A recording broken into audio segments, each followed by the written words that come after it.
My testimony today covers 3 issues.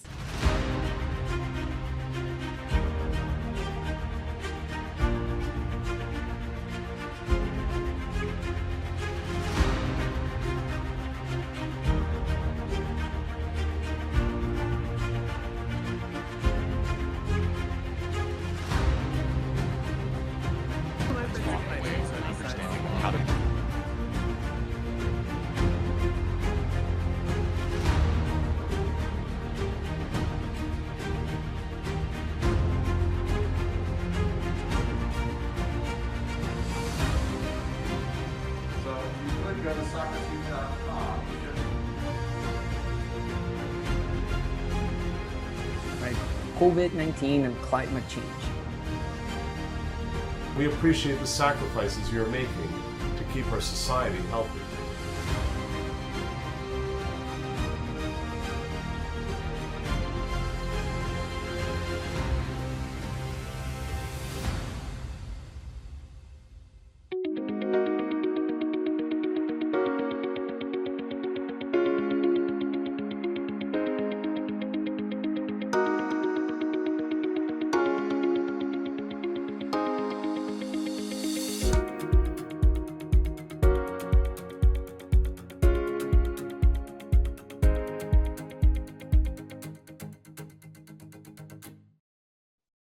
Hello, I'm Alex Triantis, Dean of the Johns Hopkins Carey Business School, and it is my pleasure to welcome you to the Johns Hopkins Health Policy Forum.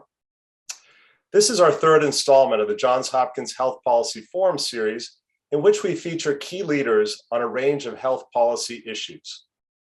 Our series is produced jointly by the Bloomberg School of Public Health, the Carey Business School, the School of Nursing, and Johns Hopkins Medicine. Today, we are going to explore health policy from a business perspective, as well as the critical role of innovation in pharmaceuticals and other segments of the health industry. And we're delighted to have with us Rob Davis, the Chief Executive Officer and President of Merck & Company. For more than 130 years, Merck, which is also known as MSD outside the US and Canada, has been inventing and bringing forth medicines and vaccines for many of the world's most challenging diseases.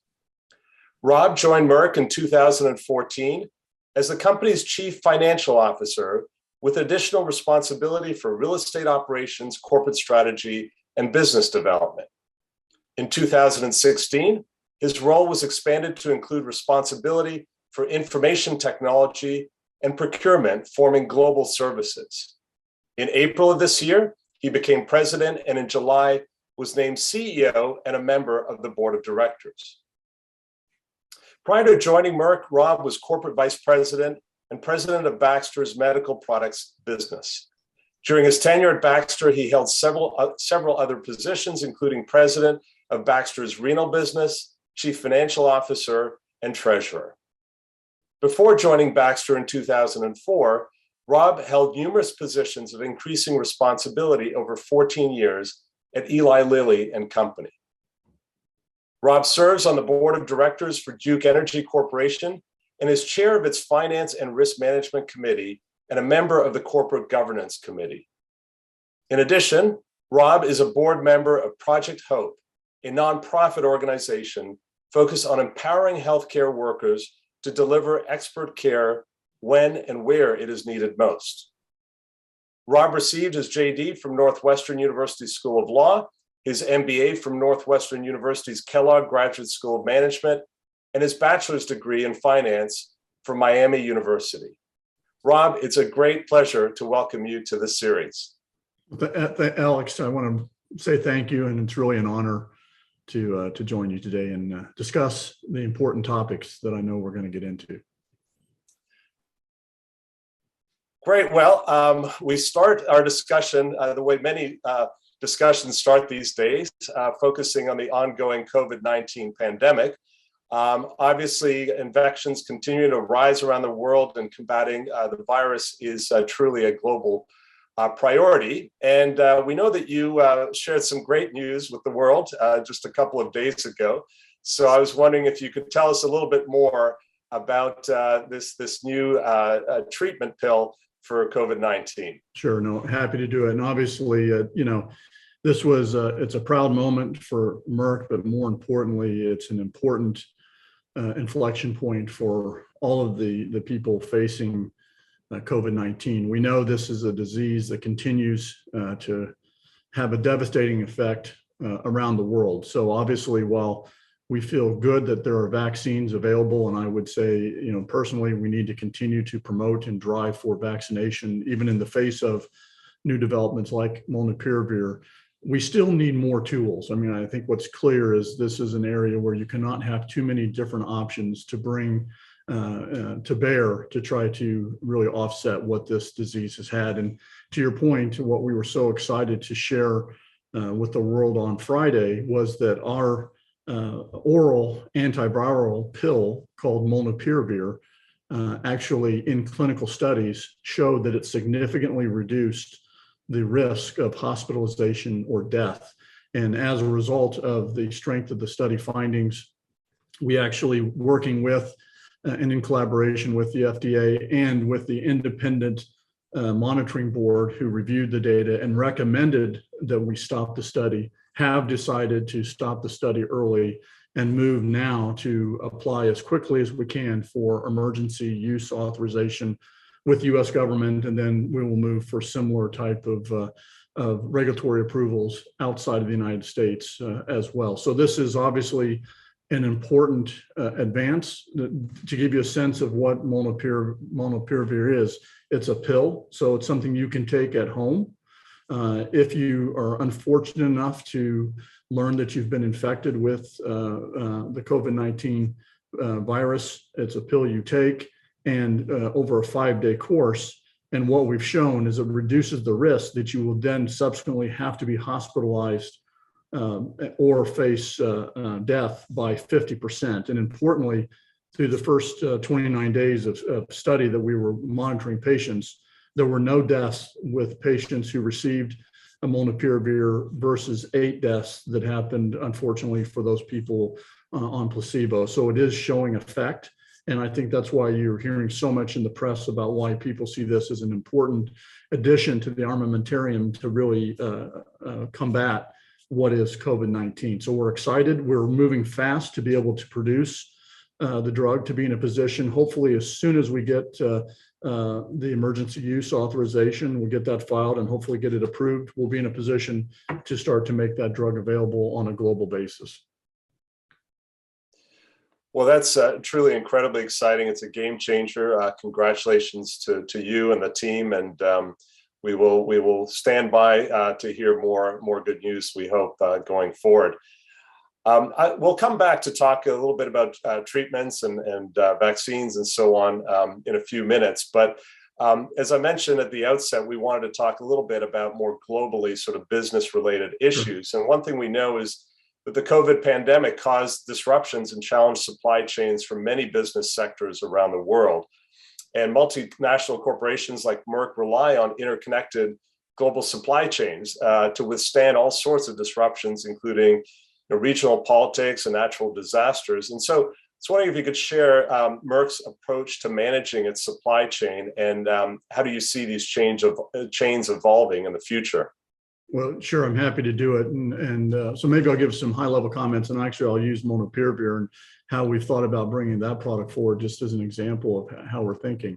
But if you look at the supply chains that are required, especially with the pharmaceutical industry, these are very complex supply chains. And as you know, we are a highly regulated industry, one with a lot of different rules and regulations aimed at ensuring the consistency, the quality of the supply of medicine. So obviously, always at the forefront of everything we do is to ensure the safety of our product, the quality of our product, and how we do that through the production process. So that obviously adds an additional layer at times of complexity, because on the one hand, what we've seen with the pandemic is more than ever, it shows the importance of having flexibility in the supply chain, because as you say, you can never anticipate what will be the challenges that you face. And the more you have flexibility built in, the more you're positioned to withstand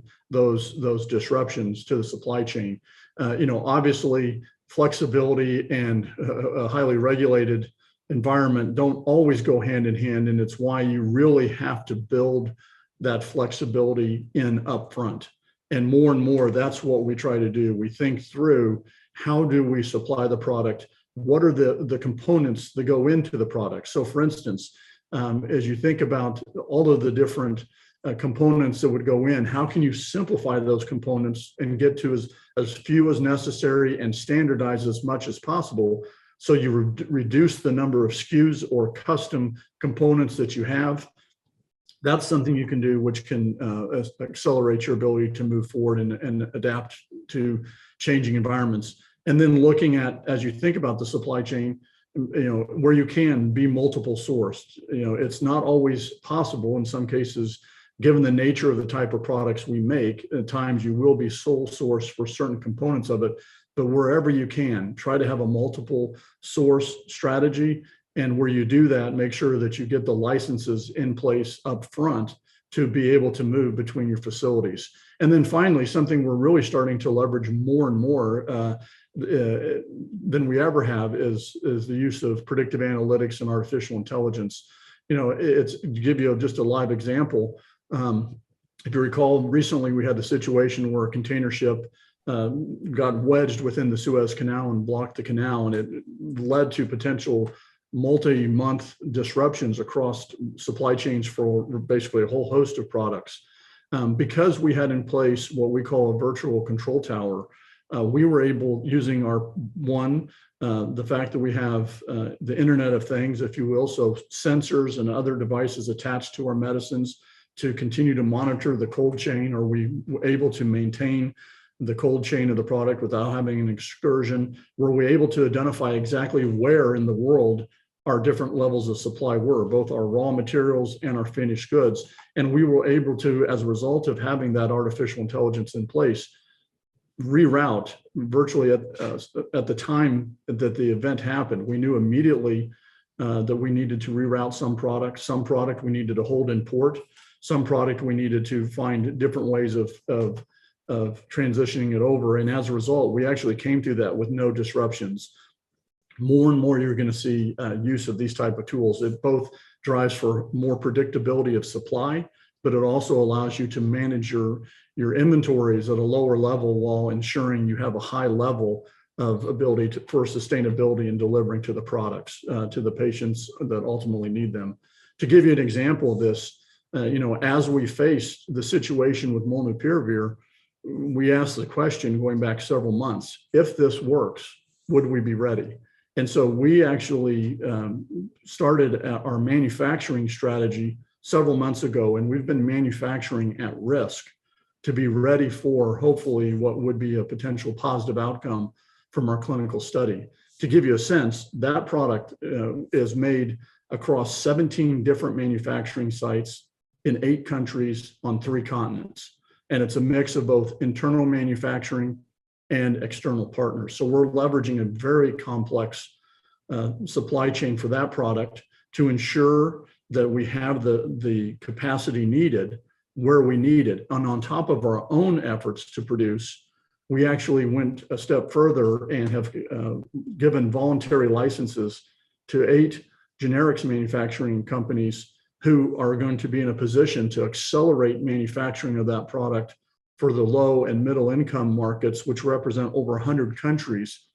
So through that, we're not only going to bring our supply, but we're leveraging that external network of generics manufacturers to even accelerate the broader supply on a global basis. And I only raise that because I think one of the things that people often talk about is access to medicines. And this is, I think, a great example of where we are thinking ahead to ensure we have maximum access globally to this product as quickly as possible.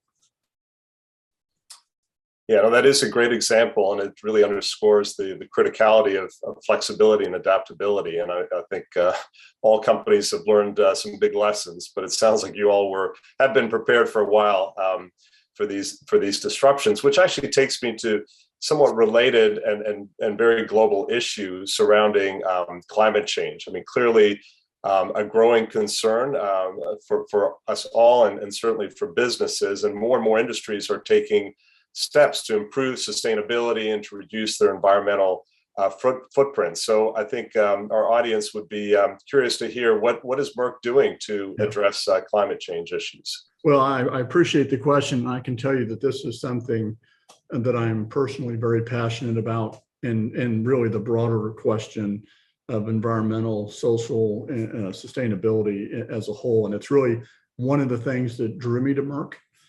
This company has a long history of a focus on looking at how do you do good for society and be a business that understands its role in society beyond just the profit. It goes back to the initial famous quote from George Merck, who said, this is not about the product, it's about the patients, and it's not about the profits, it's about the patients.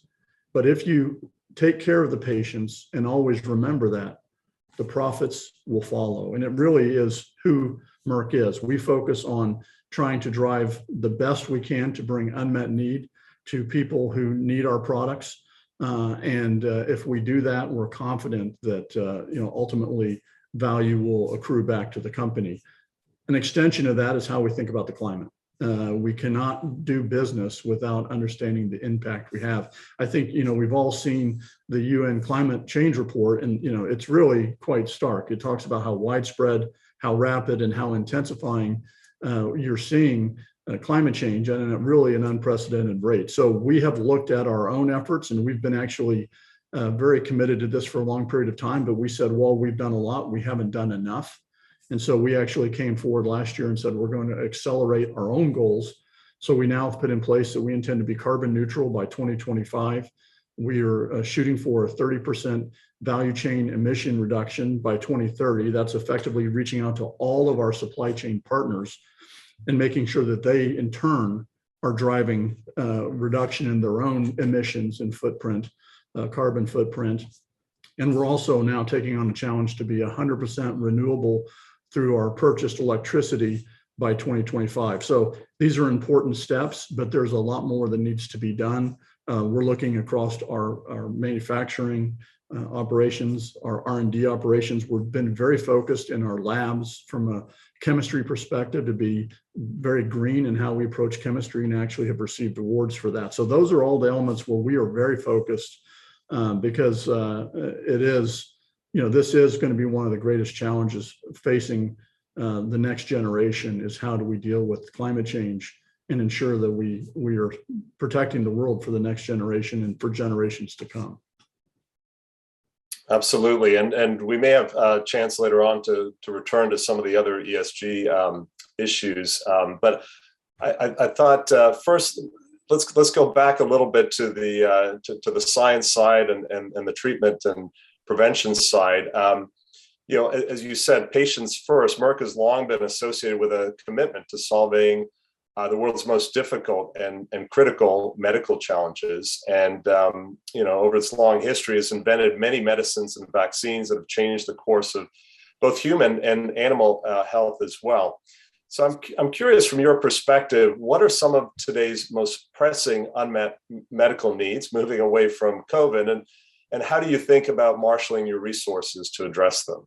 Sure. Well, if you look at where Merck has been focused historically, we have always been about going after the large unmet needs affecting the biggest populations and those intractable areas that cry out for solutions. That dates back to the company. If you go back several years ago, what we did in the cardiovascular space, we were the first to introduce a statin. We were the first to introduce antihypertensives. We've been very big, obviously, across the whole host of different infectious disease spaces and with vaccines as another area of focus. And more recently, if you look at the company, we've become one of the leading cancer companies in the world as well. And if you say, where are those challenges that are facing us? Our pipeline today is aimed, both between our products and our pipeline, to about 88% of the top 20 global burdens of disease. And if you think about those, starting with cancer, while Keytruda is just a foundational therapy, a phenomenal therapy, for cancer, and is really changing the way people think about cancer. Today we're approved in 31 indications and 16 different tumor types. So, it's a drug that has an incredible reach, but it's not enough.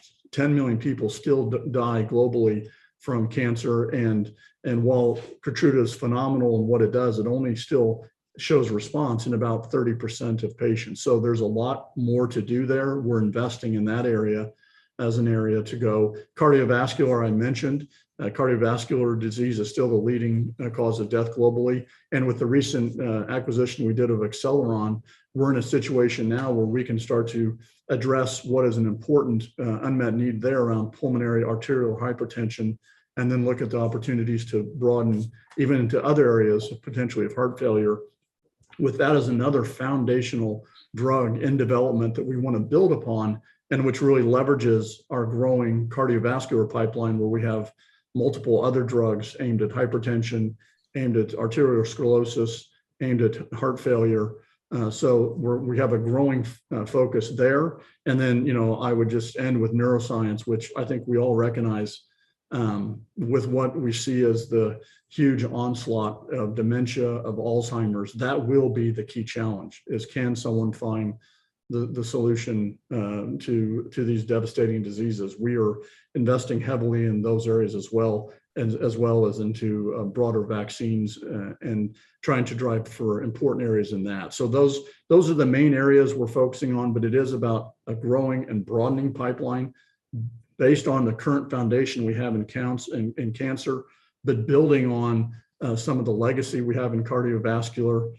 In a moment, I think maybe I might have an opportunity to speak a little bit about HIV as another area. And then we've talked about neuroscience and vaccines. So those are the core areas of where Merck is now focusing its time.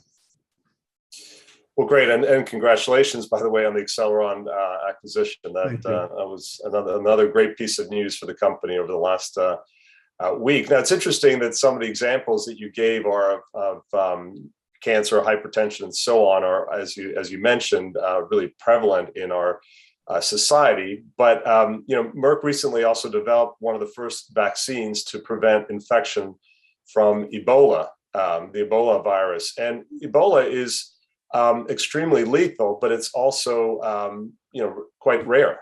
So why was Ebola an important disease for Merck to tackle? Well, as we looked at the situation, and this really takes you back to 2014, but as you say, Ebola is a very deadly, very extremely contagious disease, and one that's devastating. And if you see the results of it, it's truly devastating. Unfortunately, it also hits some of the poorest areas of the world. And, I think at times it doesn't hit the radar screen in the Western world as much. But as we looked at it, and frankly, the US government, others came to us at the time when we saw an outbreak that was happening in Western Africa in 2014, we saw the need. We knew we had the expertise in infectious disease and with vaccines. And so we stepped up. This is an area where we did this really for no profit. We did it because we knew it was the right thing to do, that there was a huge need. And therefore, we brought forward, we developed the vaccine. It was actually one that was originally developed in a government partnership out of Canada, picked up by a smaller company, and then we in-licensed it and took it through development and brought it to market. But that is an area where we've since donated 300,000 doses. We're now working on a stockpile with UNICEF and with the US government. But I think what this shows is it really builds upon who Merck is. This isn't the first time we've done something like this. If you go back in time, back to one of my predecessors, Dr. Vagelos, he saw a need with a drug we had at the time, which ivermectin, which was really aimed at potentially looking at fungal infections and parasitic infections, and determined that this would work for patients facing a devastating disease of river blindness. It was, again, in impoverished parts of the world, but we had a drug, we knew it worked. Merck did, in one of the first public-private partnership examples, went forward and said, we will make this drug available basically at no profit to ourselves, at no cost. So we funded the cost of this for as long as was necessary to eradicate river blindness. And we are still giving doses of that drug away. That's one example. We did the same thing with hepatitis B, where we gave the technology and the manufacturing capacity many years ago into China, who was facing an epidemic with hepatitis B. So this is who we are as a company, and I think it's so important to highlight it, because this is the good we can do if we're able to continue to sustain our mission. But it is the other side of the coin of when we try to drive our drugs, and we're going to, I'm sure, talk about pricing. This is the other aspect that we don't want to lose sight of, though, the good we can bring when we can leverage our capabilities, and we have shown a willingness to do it towards some of these incredibly unfortunate situations where society needs us, and we're willing to step up. That's wonderful to hear, and you've throughout sort of emphasized the importance of addressing the patient needs, but you also brought up pricing. So let's go there then as kind of our next set of our next question here, particularly since this is a health policy forum. So what is the pharmaceutical industry then doing to help to keep drugs affordable for patients? Yeah, well, it starts with, and again, I'll give you Merck's perspective on this. We do believe that drugs should be priced for value, and that we should work to ensure that the drugs are both responsibly priced and the patients have access to those drugs. So that's something we've long believed as a company, and we can talk about a lot of different programs we have in place to do that. But if you look at the current challenge facing us, we also recognize the current situation is untenable. We have to find a solution to bring down the total cost. And we are willing to work with the administration and the Congress to do that. As we think about the United States, actually, we're obviously facing similar questions globally, but I'm sure a lot of your audience is more focused right now on what's happening in the US. And to that front, from our perspective, what is very important is to ask, what is the core problem?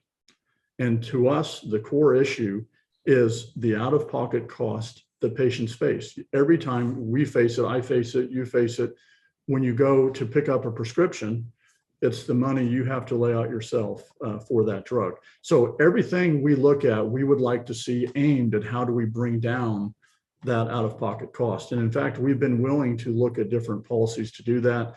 We've talked in the past with Congress and others about the fact that if you look at the benefit that insurers get through the rebates that are given on their drugs, for instance, if you look at Merck, for example, the street tends to want to talk about our list price.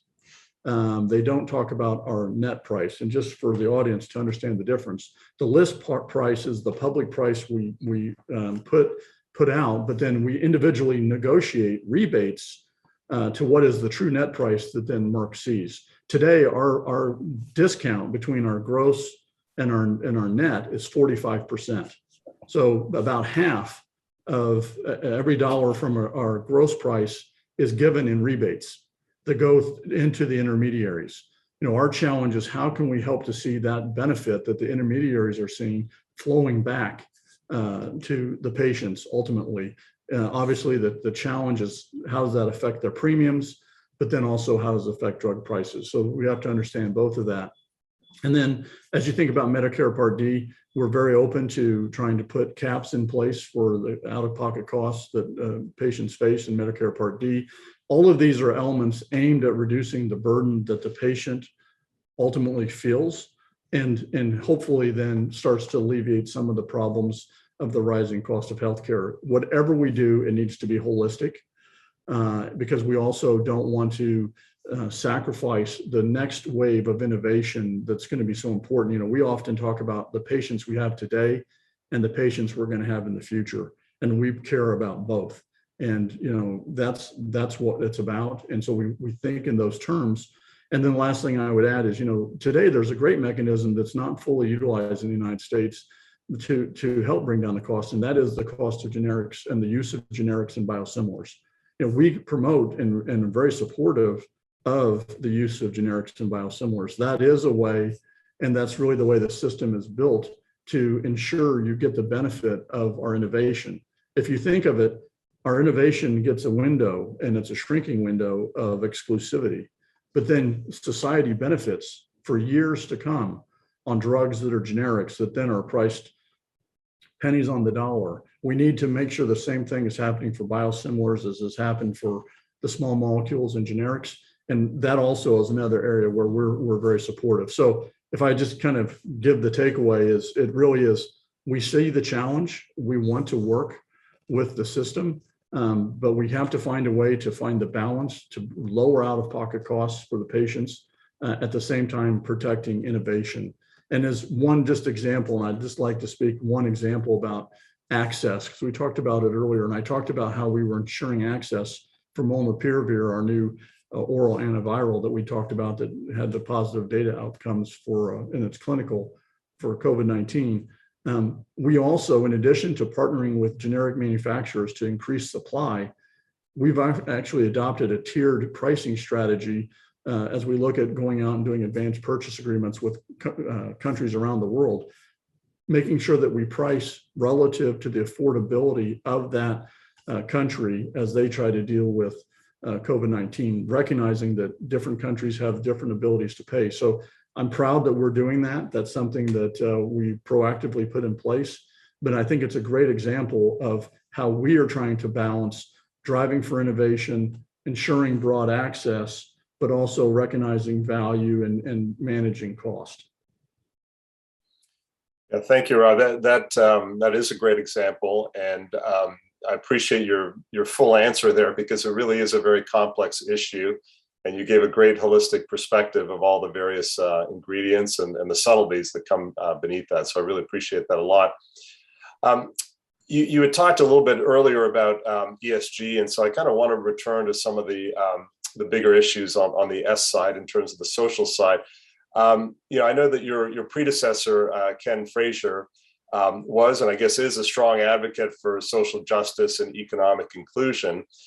And so I'm curious, what role can large companies like Merck play in advancing the ideals for diversity, equity, inclusion, and belonging, both within the organization, but also within the greater society?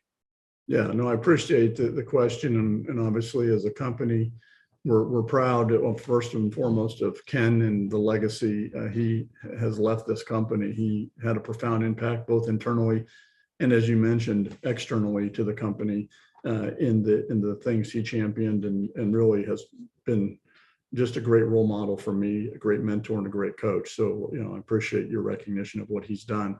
But, as we look at Merck, I think you hit the point that is the way we think about it. It's more than just what you do inside the company. It is how do you lead externally? And we're trying to do both. So within the company, first and foremost, we put a very high focus on diversity and inclusion. And that gets to both of those elements. How do you think about first ensuring you have the right representation? And then how do you, most importantly, ensure that those people, once you have a representative workforce across the entirety of that workforce, can bring their full selves to the workplace? As a scientific company, where our strength or weakness is driven only by how good we are at driving science, and that is only as good as our people. We are, in the end, a company made up of people and the thoughts and ideas of those people. And as a science-driven company, we recognize that the best way you drive to the best outcome is to have diverse perspectives, to have open and constructive dialogue and debate. That drives you to the best answer, and that will ultimately lead to the best innovation. So it's core to who we are that we do this. And so we're very focused at driving this internally, and have had good results, but there's more to do. There's never enough, and we're doubling down our efforts on both fronts within the company, because the other thing you recognize, if you think about diversity and inclusion, is in a world where we know there's a war for talent, and you read about it every day now in the paper, especially with the younger generations. They want to go to companies that have purpose. They want to go to companies that recognize societal issues and lead in those issues. and they care about the values that the company espouses, both internally and externally. And if you want to attract the best talent, you're going to have to lead in these areas, because otherwise they won't want to come. So not only do I see this as a moral imperative, it is frankly a business imperative that we do this right. And as you think, in the way you focus on this, as you mentioned, it's what you do inside, but it's equally, if not more important, what you do outside. And we are very much a believer in driving for economic inclusion. We were and have been a member of the $1 Billion Roundtable. Just for your listeners who don't know what that is, that's basically a group that recognizes companies that spend over $1 billion in minority-owned or women-owned businesses as part of the supply chain. We actually are spending now about $2.4 billion with minority-owned businesses and women-owned businesses. So that's something where we can support diverse businesses with diverse ownership to ensure that they lift themselves economically and lift the communities they operate in economically. We've recently announced a program called 110, which was something we're a founding member of, and frankly, which was a brainchild of Ken working with a few other CEOs.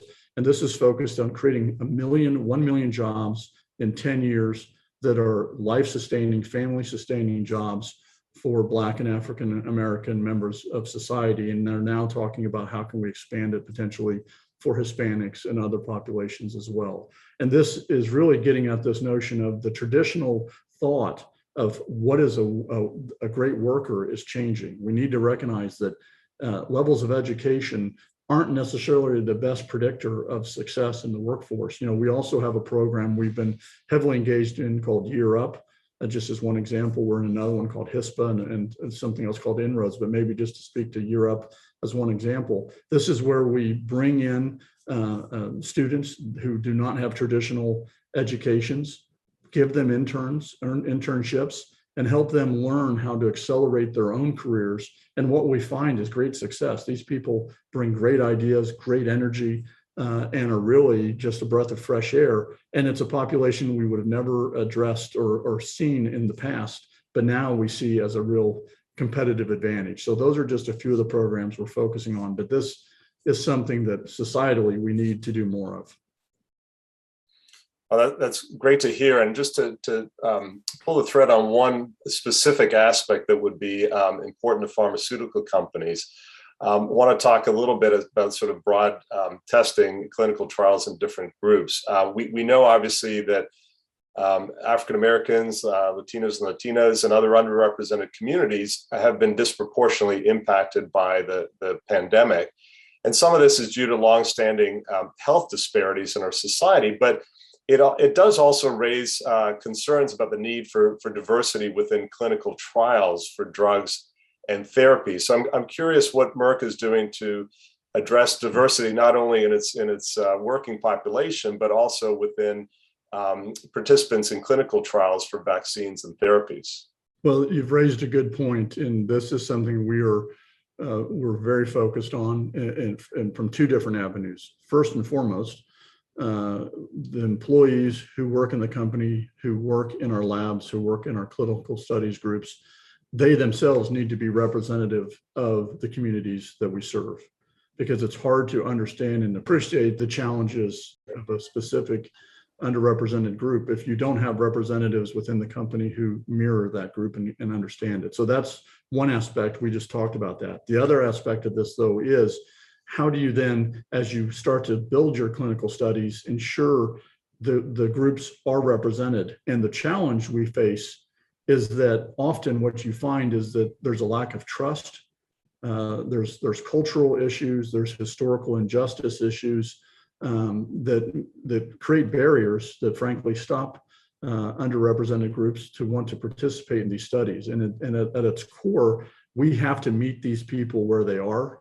We have to gain their trust, and we have to help them overcome their obstacles. And the way we do that is by partnering with community-based organizations. We're now partnering with Black Health Matters, with the National Urban League, with the Lazarex Cancer Foundation, just as a few, to ensure we can recruit and engage trial participants and really educate people in the population on why they should want to participate in these studies because it allows us to have more fulsome results that reflect the totality of society as opposed to just one group. And obviously we see this both in the United States, but we see it globally, and that's why we run trials in 50 or more countries. And we do appreciate all of the participants and investigators who invest their time, effort, and energy into our studies. But maybe I'll give you one example where I think it's a live example aiming in how we think about this. We recently started 2 phase 3 studies for a very important drug for the treatment and prevention of HIV, and that's a drug called islatravir.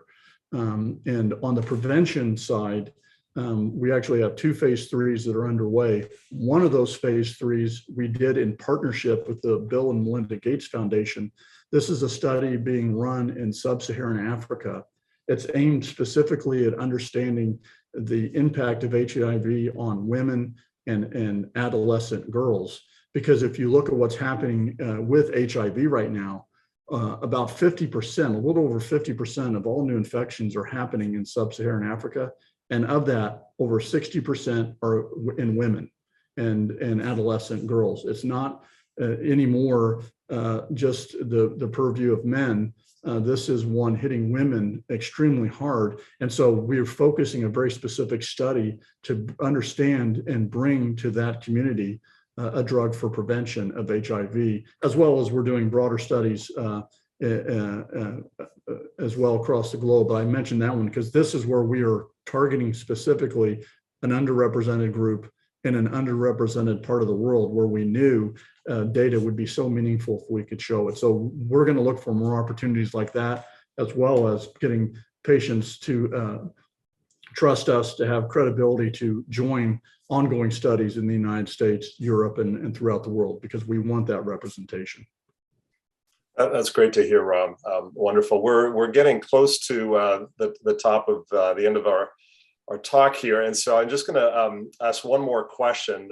We did ask our students to submit questions, some of which have been integrated to what I've asked you, but not surprisingly, we got a lot of questions about careers. And we know that Merck hires the whole gamut: scientists, doctors, nurses, and obviously business analysts and many more business-related professionals. So I'm curious if you could tell us a little bit about your career path and any insights you want to pass on to the future scientists and business leaders in the audience. Sure. Well, I appreciate the question. And obviously my path, as you laid out at the beginning, has been one that was not a straight line to this role.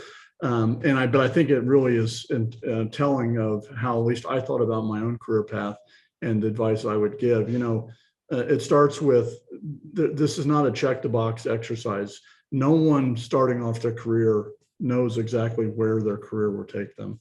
It's more important that you focus on what is the value and what are you leaving behind in each role you have. Because I would have never guessed the path would lead me to the chair I'm in.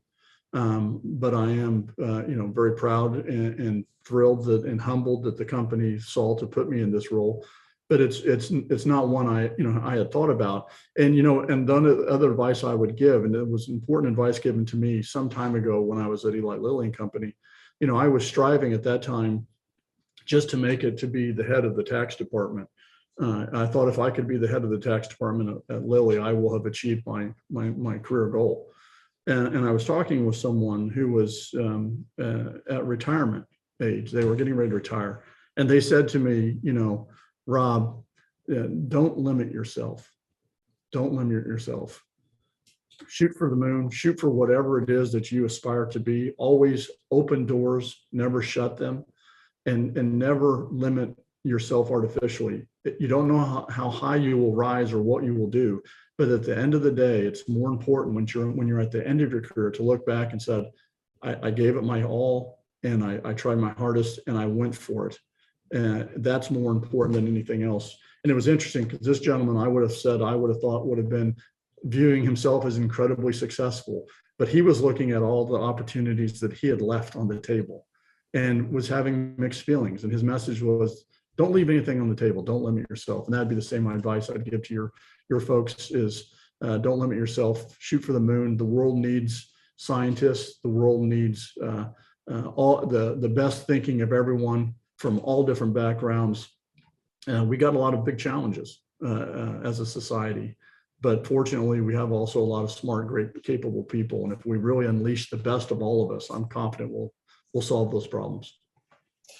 Well, thanks, Rob. It's great that you did listen to that advice, that you went for it, and that you're in a chair where you're obviously going to have a huge impact. And again, congratulations on not only in the role, but all the great recent news coming out of Merck. So thank you so much for making time to share all these insights with us today. Well, great. Well, thank you, Alex, and thanks to Johns Hopkins. You know, you're a great institution, and I'm proud just to be able to spend some time with your students and alums. It's a great institution with a great mission, and one similar to Merck. So it's been a privilege on my side. Thank you. Thank you so much again, Rob. And I want to thank our audience for joining us, and we hope that you'll join us again for our next event. And until then, everybody have a great day. Great. Thanks.